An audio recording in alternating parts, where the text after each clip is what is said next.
Hello, everybody. I want to talk today about another way to view the adjustment, to view the naturopathic manipulation. There's a lot of lenses to look through, and if you remember, we learned first year that Dr. Bastyr said, touch every patient, and I think knowing some of this extra physiological mechanism, this is coming from the functional neurology world, might inspire you more, and it might show more of the power of what we could potentially do for people. So let's take a look at what happens when we actually perform an adjustment, when we mobilize a joint. The common ways to look at it are we are putting a bone back in place, or we're taking pressure off a nerve. Is that really happening? Are we really overpowering all of the soft tissue to make this change? Maybe, sometimes. I think that's one layer to look at it, and so let's look at another layer. So we've just performed an adjustment. We'll say we did it on the left neck here. So there's our adjustment. What happened? We sent a strong input through the joint mechanoreceptors, the muscle spindle cells, the Golgi tendon organs, the magical, beautiful fascia that there's a ton of research on. We've put touch and pressure into the system.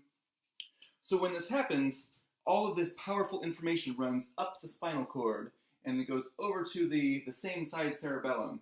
The cerebellum is going to shoot it over to the red nucleus in the midbrain, up to the thalamus, up to the cortex, down to the inferior olive. Some of it goes to this cerebellum, most of it goes back to the same side cerebellum. None of this really matters to most of you. The point is, it just lit up most of the brain. By the sheer fact that we touched and did manual therapy on this side of the body, we have turned on the sympathetic nervous system on this side of the body. By turning it on here, we've inhibited on the other side. So we've turned on the parasympathetic on the other side of the body. So autonomic regulation, developing that plasticity back and forth, that to me sounds a lot like a lot of the mechanisms and theory behind why contrast hydrotherapy works so well. We're going to tie that in together. Some other really important projections go from the cerebellum here to the frontal lobe on the other side. The cerebellar frontal projections. So not only is the cerebellum controlling the quality of your movement and the coordination of your movement, it's also controlling the quality and coordination of your thought.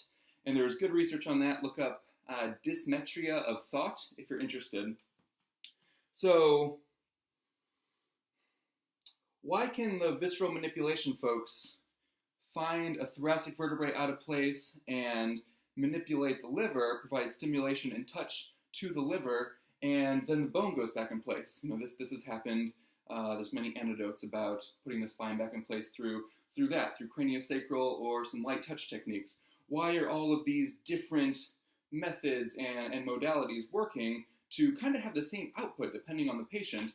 The nervous system is the common factor. So this is one of the potential mechanisms. I'm not saying it's the only thing. I'm not even saying it's right. This is all just really cool theory. But this is basic physiology. We know this definitely happens.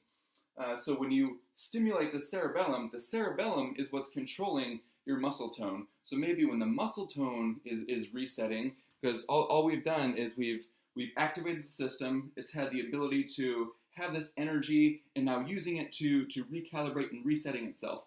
Maybe the muscle tone puts the bone back in place. Maybe the muscle tone takes pressure off the nerve. Maybe that gives a better nervous signal to your digestive organs or to any of your internal organs. So I think there's a lot more than just putting the bone back in place or thinking, oh, my neck hurts, do this. I think there's a great value to it, and it can be a very powerful technique for the right people, used in the right setting, provided the right needs of the patient, I guess. And it works sometimes and doesn't work other times, and that could be, are we activating the system enough to cause the neuroplastic change to actually make the adjustment last? And that's a whole other topic, so I'll leave it there for now. Thank you so much for watching. I would love any feedback or conversation on this topic, and more things like this coming soon. Thanks. Have a great day.